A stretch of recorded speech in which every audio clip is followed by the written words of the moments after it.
जहां से आपने शिक्षा ली, फ्री का एजुकेशन लिया, आईआईटी में पढ़े, मेडिकल कॉलेज में पढ़े, काउंटर प्रोडक्टिव पढ़े वहां पे, और आप ही अगर कह रहे हैं कि 70 साल में कुछ नहीं हुआ, तो कैसे नहीं हुआ? उस एजुकेशन से ही हुआ। मैं एग्जाम्पल दे रहा हूं भाई, मेरे दादा दादी मजदूर थे, चटकल मिल मजदूर थे। उन्होंने फादर को बीए पढ़ाया, फादर लगे इनकम टैक्स में एलडीसी लोअर डिवीजन। उसी पैसे से मैं 7 भाई बहन, तो बड़े भाई सीनियर डीएसपी रिटायर हुए, दूसरा मैं हूं, तीसरा एक किरोड़ीमल में पढ़ाता है, एक गैस एजेंसी चलाता है, एक पीजीटी है, एक बहन नौकरी करती है, एक बहन यहीं से एलएसआर से पढ़ी है, 4 बच्चे पढ़े दिल्ली यूनिवर्सिटी में। की तमाम तारीखों में दलित बहुजन आंदोलन का इतिहास छुपा है, बहुजन नायकों का संघर्ष छुपा है। उन तमाम इतिहास और संघर्षों को समेटे आ गया है साल 2026 का बहुजन कैलेंडर। आज ही बुक करिए अपना बहुजन कैलेंडर, डिटेल्स स्क्रीन पर हैं। मुख्य अतिथि गीता जी, हमारे मित्र सुभाष जी, अनीता जी, रूबी और अम्बेडकरी महिला मंच के तमाम ऑफिस बेयरर्स और मेंबर्स, आप सबको बहुत बहुत बधाई। सावित्रीबाई फुले जयंती मनाने के लिए मैं समझता हूँ कि दूसरा कार्यक्रम है, आपके कविता पाठ भी हुआ था। ये कविता पाठ सब वो अम्बेडकर नामा करना। अच्छा, अम्बेडकर नामा करता, चलिए, तो बहुत शानदार कार्यक्रम है और इसके लिए आप सबको बधाई। पिछले एक कार्यक्रम में मैं गया था, तो वहां देखा कि सिर्फ एक महिला बैठी हैं, वो भी ओल्ड माता जी, नौजवान नहीं थे और सारे ऑलमोस्ट रिटायर्ड लोग थे। तो मैंने एक सवाल उठाया कि आपकी महिलाएं घर पे हैं, आप तो सुनेंगे और शाम में जाके आप पार्क में बैठेंगे, टहलेंगे, महिलाएं अगर सुनेंगी तो आस पड़ोस बच्चे तमाम लोगों को सुनाएंगी। उसके बाद एक और सभा में गया मैं, मंगोलपुरी, बढ़िया कार्यक्रम था। मैंने देखा कि आधा मतलब पूरे ऑडियंस में हाफ महिलाएं थी, यंग थे, और उसी तरह मैं आज भी देख रहा हूं कि ये महिलाएं काफ़ी हैं, यंग भी हैं, और सबसे यंग तो मेरी बेटी ही बैठी हुई। मैं वैसे सावित्रीबाई या ज्योतिबा फुले का एक्सपर्ट नहीं हूँ, मैंने ज़्यादा कोई शोध नहीं किया है।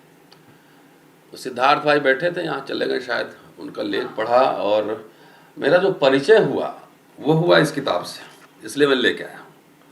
और सुभाष जी ने संपादित किया था, ये दे के गए थे, इसको मैंने पढ़ा है, कई प्रोग्राम में इसका मैंने सहारा लिया है। और उसके बाद एक ये है सावित्री नामा, नरके साहब ने, हरी नरके साहब ने इंट्रोडक्शन लिखा है, बढ़िया इंट्रोडक्शन है, मतलब बहुत बढ़िया इंट्रोडक्शन है, और ये पढ़ के मुझे काफ़ी कुछ ज्ञान मिला। मैं समझता हूँ कि इन्हीं 2 रेफरेंस, किताबों के रेफरेंस से कुछ बातें मैं आपके सामने रखना चाहता हूँ कि भारत में कई परंपराएं रही हैं। एक ब्राह्मणवादी परंपरा रही, एक श्रमण परंपरा भी रही है। और श्रमण परंपरा में आप देखेंगे तो बुद्ध वो इंस्टीट्यूशन बिल्डर थे, उन्होंने भिक्षु संघ बनाया तो भिक्षुनी संघ भी बनाया। और मैं साहित्य का छात्र नहीं हूँ इसलिए दावा नहीं कर सकता हूँ, लेकिन जितने संत परंपरा में हुए कवि, समाज सुधारक, मुझे लगता है कि बुद्ध के बाद ये फूले दंपति हैं जो इंस्टीट्यूशन बिल्डर है, संस्थाओं का निर्माण अगर समराइज करें तो। और शायद इतिहास के छात्र होने के नाते मुझे लगता है कि जिनकी संस्थाएं होती हैं उसी का समाज जीवंत होता है, वही शासक समुदाय वही बनता है। तो मैं देख रहा हूं, हम क्यों याद करें सावित्रीबाई फुले को या ज्योतिबा फुले को?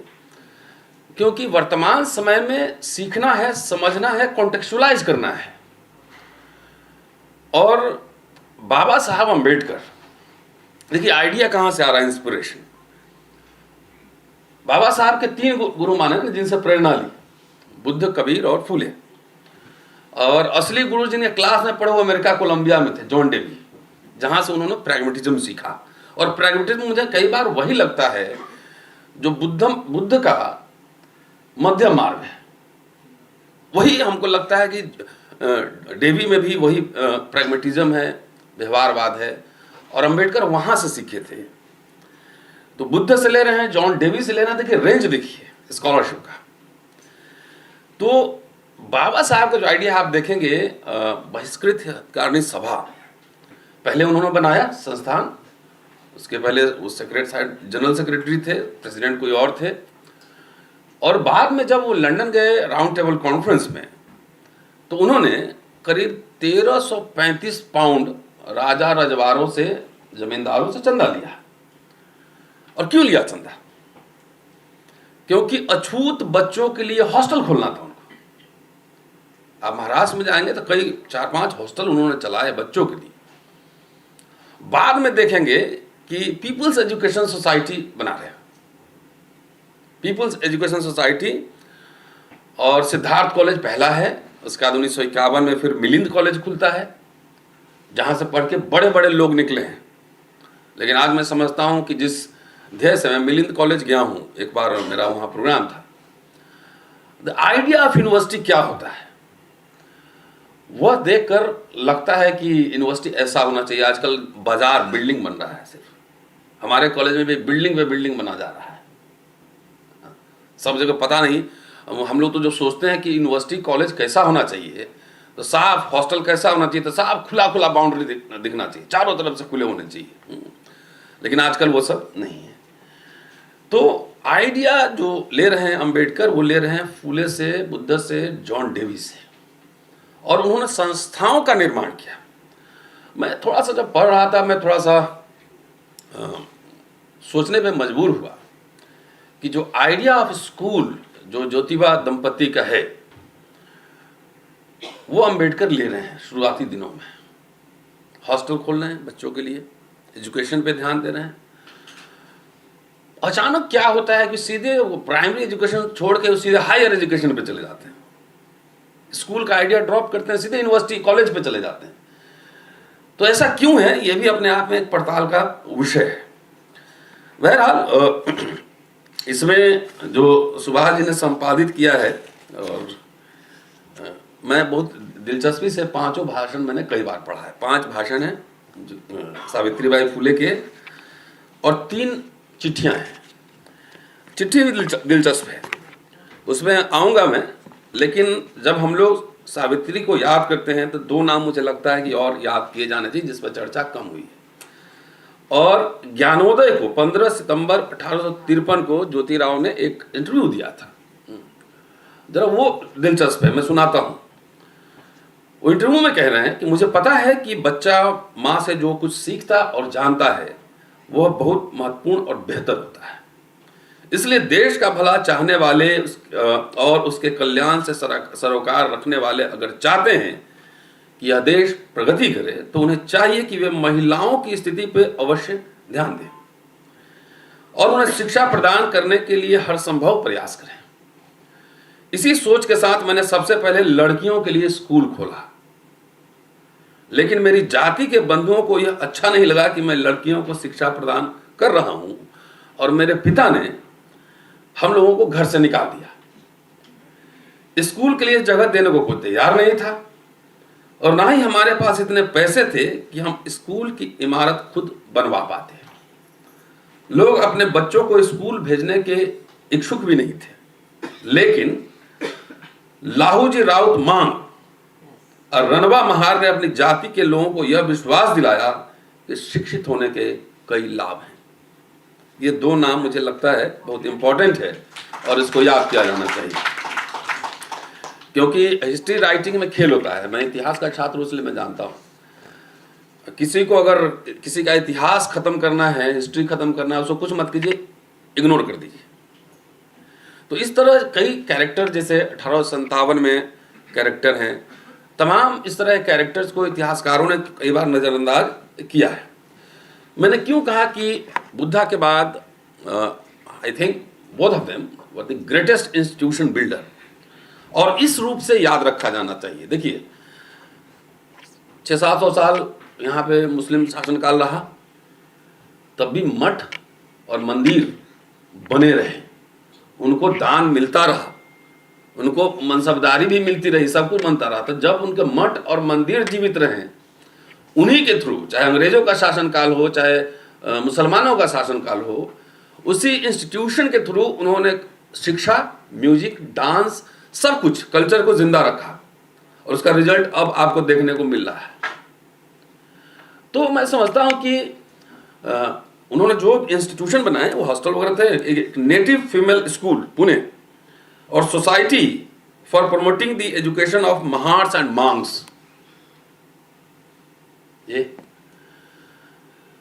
आज दिल्ली में मुझे लगता है 15 कार्यक्रम हो रहे होंगे कम से कम दिल्ली आसपास में, इसलिए हमारे मीडिया वाले बंधु थोड़ा कम भी हैं, कहीं इधर उधर भी चले गए। क्या है जंतर मंतर?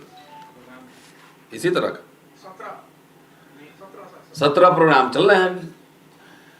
तो आखिर मैं कई बार दलित मिडिल क्लास के फॉर्मेशन पे बोलता हूं, और जो लोग शासक बनना चाहते हैं देश में, सीएम पीएम वाले लोग हमसे नाराज हो जाते हैं।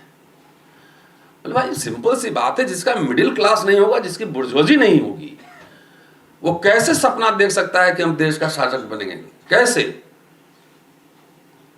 जो दलित मिडिल क्लास का फॉर्मेशन है, मैं दलित पे ही फोकस रख रहा हूं, और बाकी लोग चाहें तो एनालिसिस के लिए इंप्लीमेंट कर लें। आखिर इंडियन रिपब्लिक और इंडियन कॉन्स्टिट्यूशन से ही दलित मिडिल क्लास आया है। भाई 1950 के पहले बाबा साहब ने 1942 में, चंद्रभान जी शायद, grievances of schedule caste, minister बनने के बाद उन्होंने एक सीक्रेट डॉक्यूमेंट गवर्नर जनरल को सौंपा था, ग्रीवांसेस ऑफ शेड्यूल कास्ट, और उसमें 4 तरह की शिकायतें हैं। राजनीतिक शिकायतें हैं, फिर शैक्षणिक शिकायतें हैं। तो शैक्षणिक शिकायतें में जो बात कह रहे हैं कि भाई हमारे पास पैसा नहीं है, स्कूल नहीं है, एजुकेशन नहीं है, हमें फ्रीशिप दीजिए, हॉस्टल दीजिए, बाहर जाने के लिए फेलोशिप दीजिए। और उस समय पूरे महाराष्ट्र प्रोविंस में कह रहे हैं कि 400-500 ग्रेजुएट होंगे मैक्सिमम। 1919 में जब साउथ बरो कमेटी के पास जो डॉक्यूमेंट, दस्तावेज पेश करते हैं, उस समय 1 ग्रेजुएट है महाराष्ट्र में, और 42 में कह रहे 400-500 होंगे। तो पूरे देश में कितने होंगे? तो 4000 होंगे मैक्सिमम। 1914 का अखबार मैंने पाटलिपुत्र देखा है अपने पीएचडी के दौरान, काशी प्रसाद जायसवाल एडिटर थे, और उस समय कितने मैट्रिक पास है सबका डेटा भी उसमें दिया हो, तो उसमें दलित एक भी नहीं था। भी ये बिहार की बात मैं कर रहा हूं। तो देश भर में कितने होंगे मैक्सिमम? 2-4 हजार होंगे ज्यादा से ज्यादा। और अचानक आजादी के 32 साल बाद, संविधान लागू होने के 32 साल बाद, 50 से लेके 82 तक 20 लाख सरकारी कर्मचारी हो जा रहे हैं दलित। ये आसान बात था क्या? ये एक शानदार उपलब्धि थी इंडियन कॉन्स्टिट्यूशन और इंडियन रिपब्लिक। 20 लाख कर्मचारी, देखिए कितना बड़ा बड़ा कपड़ा पहन के बैठे हुए हैं। कहां से आया ये सब? वो सरकारी नौकरी और एजुकेशन से ही आया। कोई दलित के पास कोई इंडस्ट्री था क्या? कोई शेयर मार्केट में था? कोई बैंकर था क्या? कोई राजा रजवाड़ा था क्या? तो बैंक का अगर नेशनलाइजेशन हुआ तो उसमें सबको नौकरियां मिली, तो हमें भी मिल गई। उसमें जीएम बने कि नहीं बने, मैनेजर बने कि नहीं बने, सस्ता लोन मिला कि नहीं मिला, और उसी पैसे से बच्चा को विदेश भी पढ़ाए। तो पूरा जो कंट्रीब्यूशन है, एजुकेशन इज साइंटिफिक एजुकेशन। और एक पत्र है बड़ा इंटरेस्टिंग है सावित्रीबाई फुले का, जो अपने भाई के बारे में लिखती हैं। बहुत सारे कुछ मैंने ढूंढ के रखा है कि आपको सुनाया जाए। कुछ 1-1 रुपया का हिसाब देते थे अंबेडकर और ज्योतिबा फुले और फुले दंपति में। खास बात यह है कि बाबा साहब जो चंदा लेते थे, 3 तरह के चंदा लेते थे। एक पॉलिटिकल पार्टी के लिए, एक एजुकेशन के लिए, एक इमारत फंड के लिए, इमारत फंड। और हर साल 1-1 पैसे का हिसाब देते थे, 4 आना 2 पैसे, ऐसे ऐसे। एक किताब मैं चंदे पे बनाने वाला हूं, दलित राजनीति और चंदा का सवाल। आप बताइए, बाबा साहब के बाद इतने संगठन हुए। दलित संगठनों को नंगा करना चाहते हैं आप? नहीं, मैं सच कहना चाहता हूं, सच कहना चाहता हूं।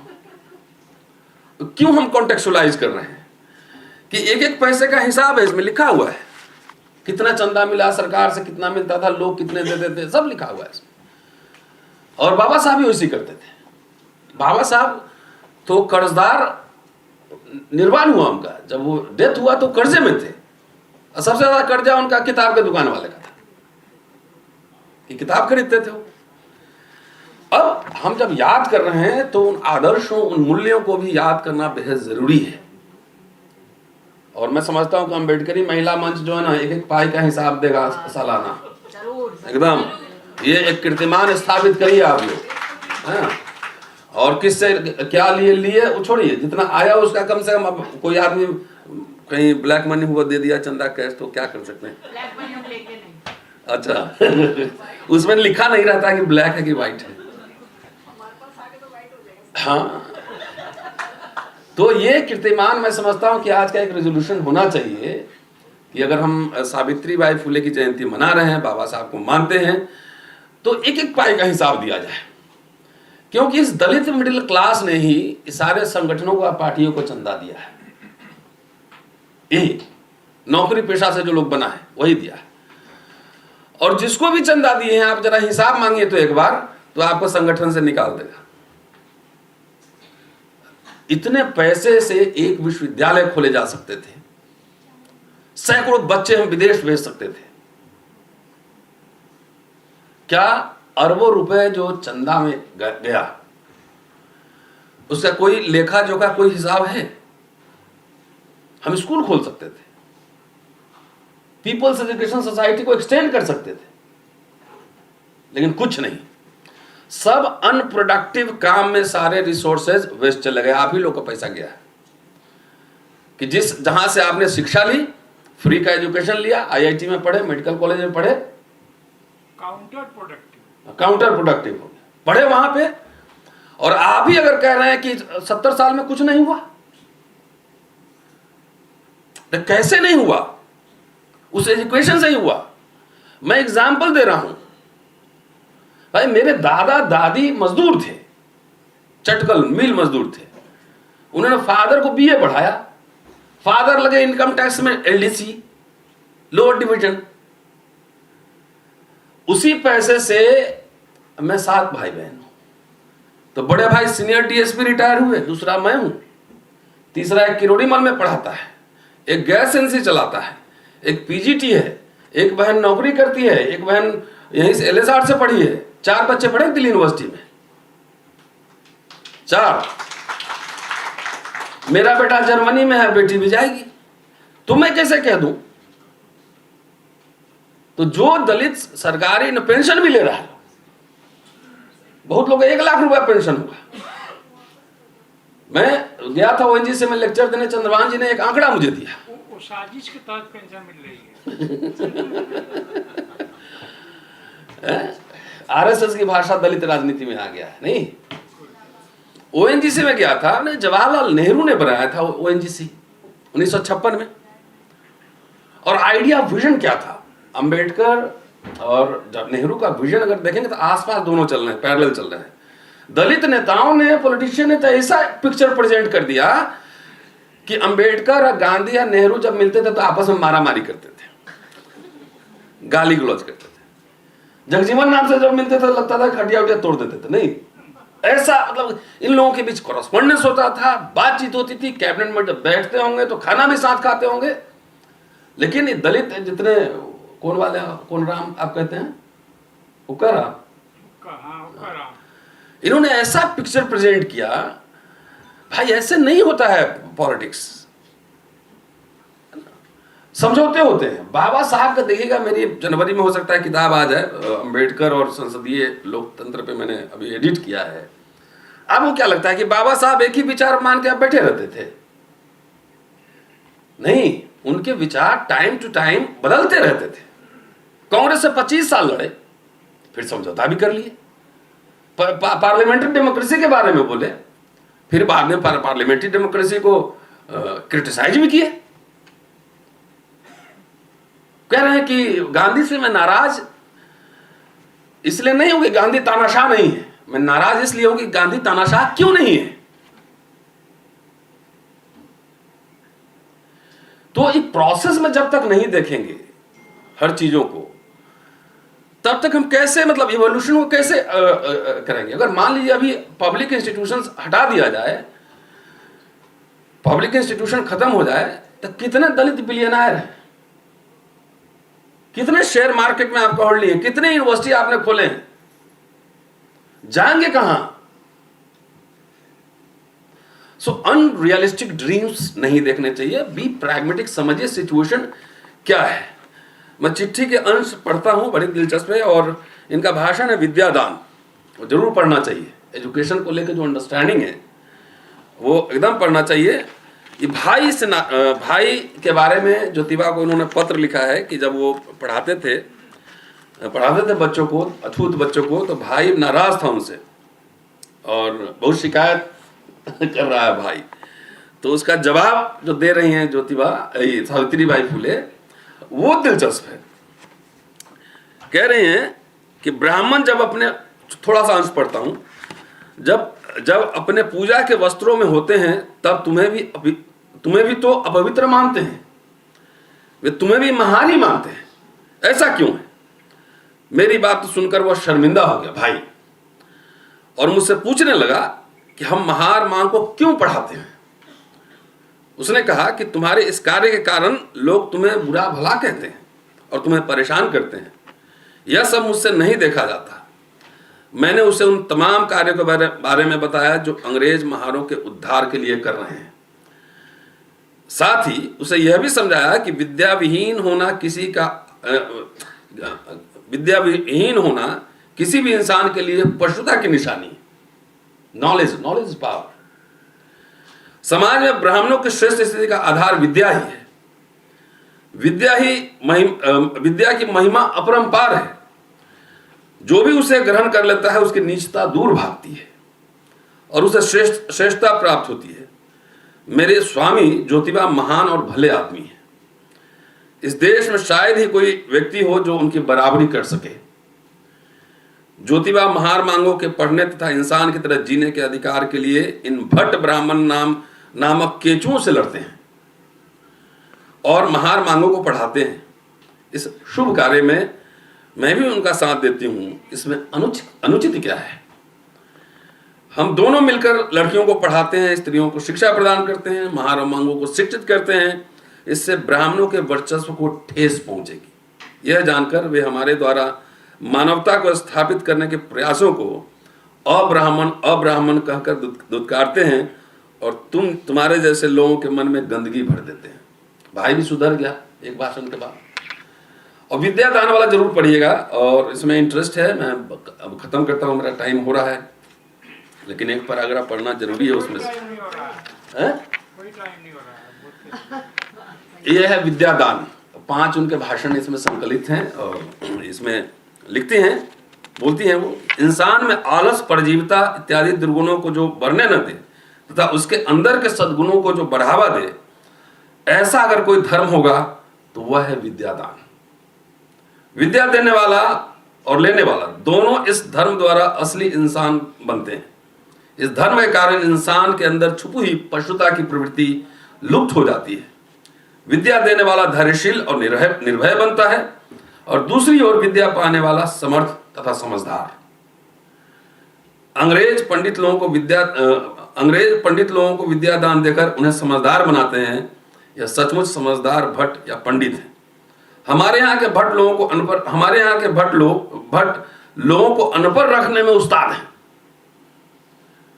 पर यह उनकी मूर्खता है। फिर आगे लिख रहे हैं कि भाई इतने साल जो विदेशियों ने शासन किया यहाँ पर, उसका कारण क्या था? अज्ञानता थी, हमारी अज्ञानता। लोग आए, 10-20 लोग भी आता था, घोड़ा में बैठ के पीट पाट के यहाँ शासन कर लेता था। 50 लोग भी आए, शासन कर लेता था।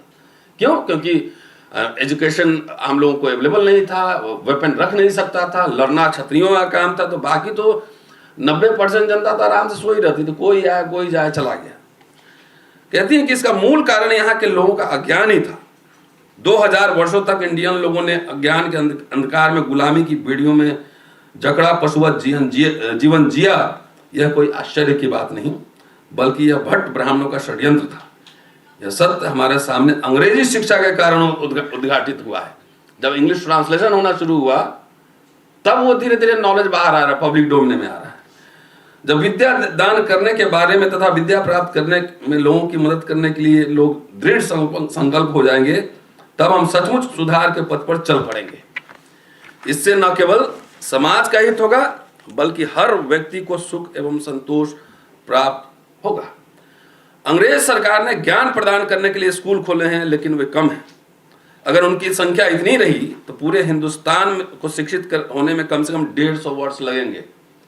और ये भाषण के कई वर्षों बाद डॉक्टर अंबेडकर 1927 में बॉम्बे लेजिस्लेटिव असेंबली में जब भाषण देते हैं कि बॉम्बे प्रेसिडेंसी में एजुकेशन की हालत क्या है, तो उस समय कह रहे हैं कि अगर इसी रफ्तार से अगर शिक्षा चलती रही तो लड़कियों को शिक्षित करने में 300 साल लगेंगे।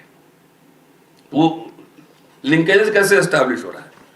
और चंद्रभान जी एक बात कहते हैं, the British came late and went early,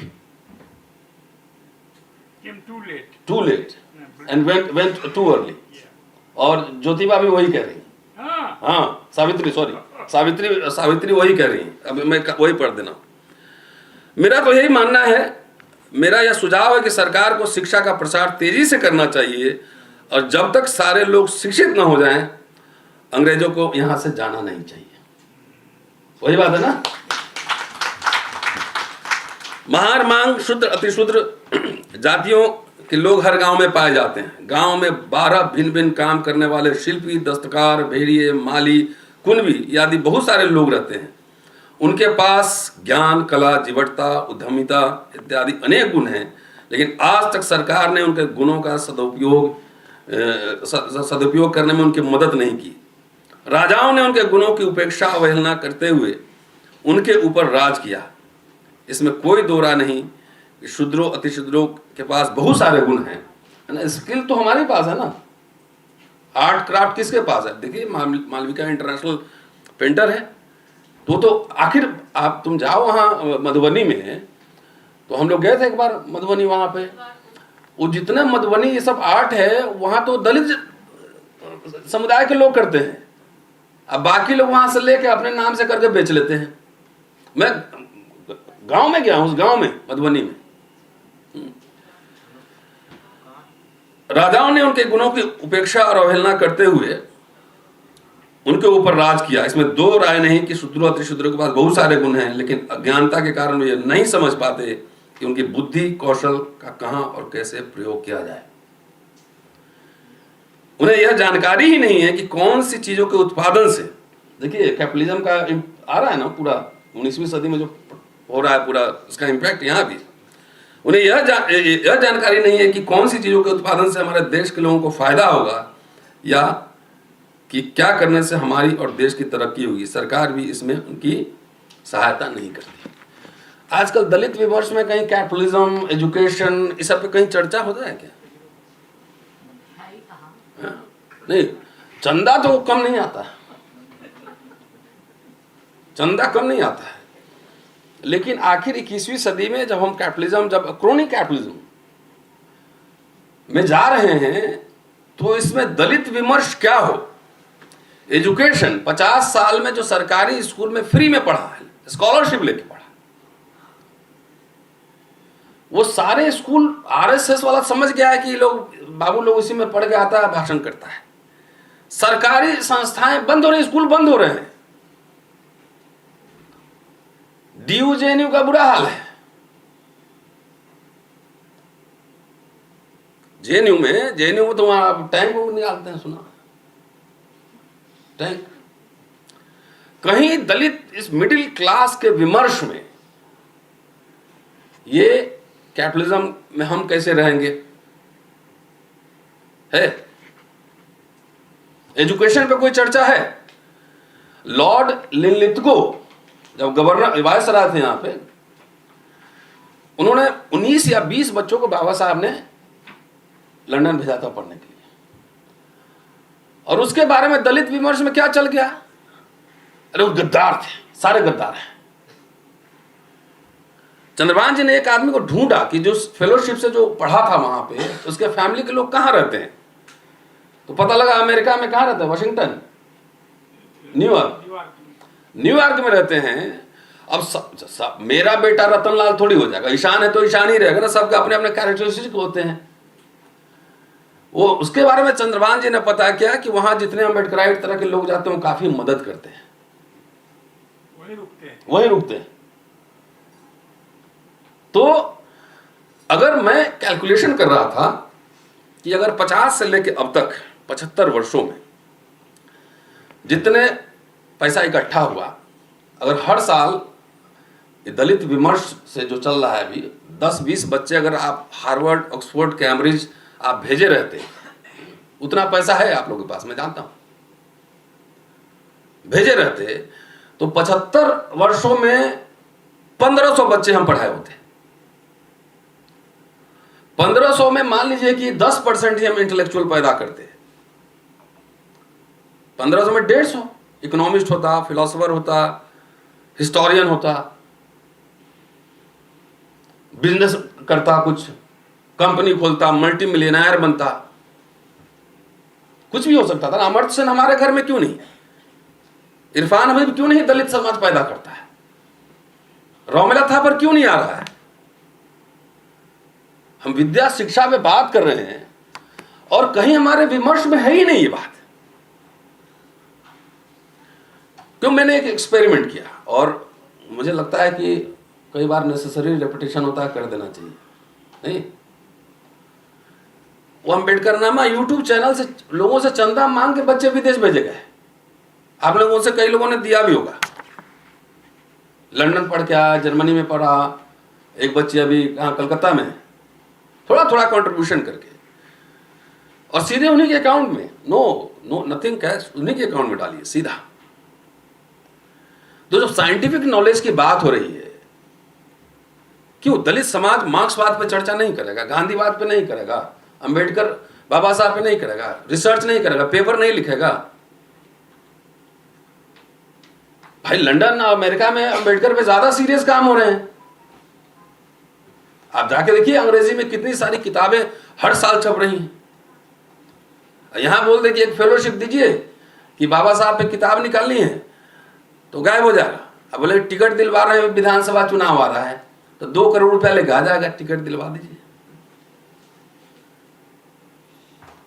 post retirement तो बहुत ही चस्का हो जाता है चुनाव लड़ने का।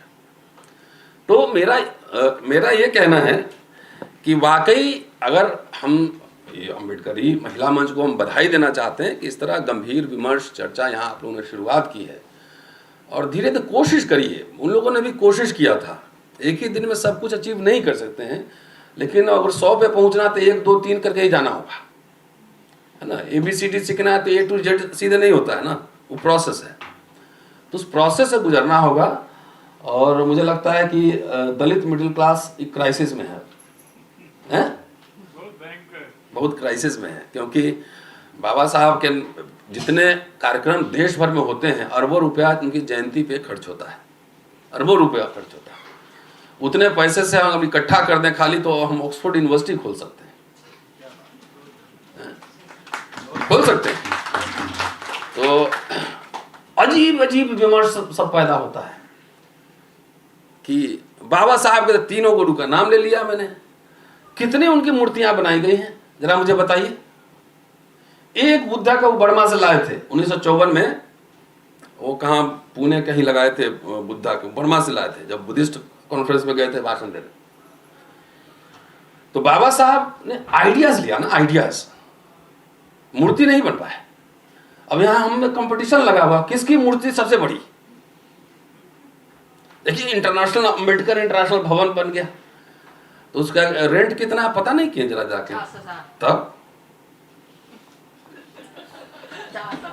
है तो बड़ी बड़ी बातें होती। बाबा साहब ये सब सिंबोलिज्म में बहुत नहीं रहते थे ना, लिखते थे, पढ़ते थे, बोलते थे। तो बड़ी मूर्ति बना देगा, उसी मूर्ति के नीचे पांव के अंदर जो है ना वो बाबा साहब के विचार को दफना देगा। जाओ। किसी विमर्श ने आज तक ये सवाल पूछा है कि जो महाराष्ट्र गवर्नमेंट ने जो राइटिंग एंड स्पीचेस बाबा साहब की छापी भारत सरकार ने, वो शैलजा उस समय मिनिस्टर थी और वहां कांग्रेस का भी राज था उधर महाराष्ट्र में, और यहां दिल्ली में भी था। राइटिंग स्पीचेस जो है ना छाप दिया हो तो दलित लोग क्या कहता है, गांधी के बारे में लिखा है बाबा साहब ने कि गांधी और कांग्रेस ने अछूतों के लिए क्या किया, है ना, वही रहता है। लेकिन ये ध्यान नहीं रहता है किताबें छप गई, किताबें नहीं छपी होती तो शायद हम अम्बेडकर को नहीं पढ़ पाते, नहीं समझ पाते। आज कई वर्षों से भारत सरकार वो किताबें नहीं छाप रही है।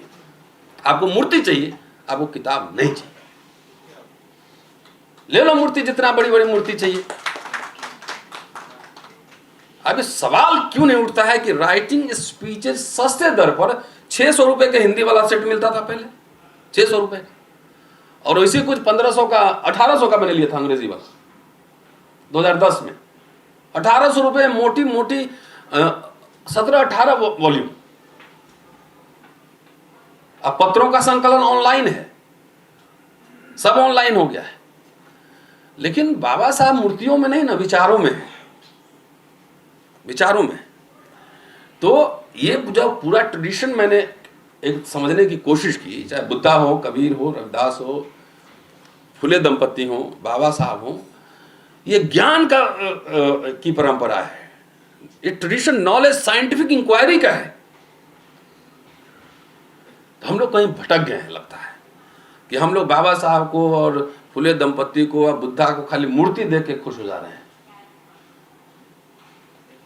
विचार रिसर्च पे हमारा समाज खर्च नहीं करता है, रिसर्च का कोई काम ही नहीं समझता है। नहीं, हम लोग जैसे लोग जो है इधर उधर घूमते रहते, हम लोग का कोई काम नहीं है। कोई रिसर्च कोई काम भी है, पढ़ने लिखने में, सोचने में कितना टाइम और रिसोर्सेज लगते हैं ये कल्पना भी नहीं है। लोग कह देगा कि सोचने में कोई पैसा लगता है क्या? चंद्रमान जी आपको बोला था कोई? भाई अब मैं 35 मिनट 40 मिनट से बोल रहा हूं, तो ये बोलने के पीछे 35 साल की तैयारी है। ऐसे नहीं बोल सकता है कोई। 30-35 साल का अध्ययन है, स्ट्रगल है, एक्सपीरियंस है, तब जाके आप 1 घंटा बोलते हैं ना, ऐसे थोड़ी बोलते हैं। 40 मिनट हो गया ना, एक क्लास मेरा 1 घंटे का होता है, समझ गए? तो ये सोचना शुरू कर दिए, कोई सोचने में, चिंतन मनन में, क्यों पहले बच्चों को जंगल में भेजते थे लोग? सोचिए क्यों भेजते थे? चिंतन मनन, इसमें सबसे ज्यादा खर्चा लगता है। एक आइडिया ढूंढने में कार्ल मार्क्स कितना पढ़ा होगा तब कम्युनिस्ट मैनिफेस्टो आया होगा? नहीं, the working man of all country unite, you have nothing to lose but your change and you have world to win. एक लाइन आपको देखने मिला, एक लाइन है, लेकिन इसको आने में कितना लगा होगा है? कि वो जो कम्युनिस्ट मैनिफेस्टो लिख रहे हैं, चाहे बाबा साहब कर रहे हैं, शिक्षित बनो, संघर्ष करो, संगठित हो, ऐड आता है जरा सा ऋण, वॉशिंग पाउडर निरमा, तो एक लाइन में लाखों रुपए खर्च होते हैं ना उसको, एक लाइन डिस्कवर करने में। ये पेंटिंग करती है, इसको आइडिया सोचने में कितना दिन, कई बार बैठते होंगे तब आइडिया लगता हुआ कि हाँ इस पे कुछ किया, स्केच किया जाए इसको। तो हमारा समाज अभी नारे लगाने में बहुत ज्यादा है, मूर्ति में और नारों में। शुक्रिया। जय भीम, जय साहब।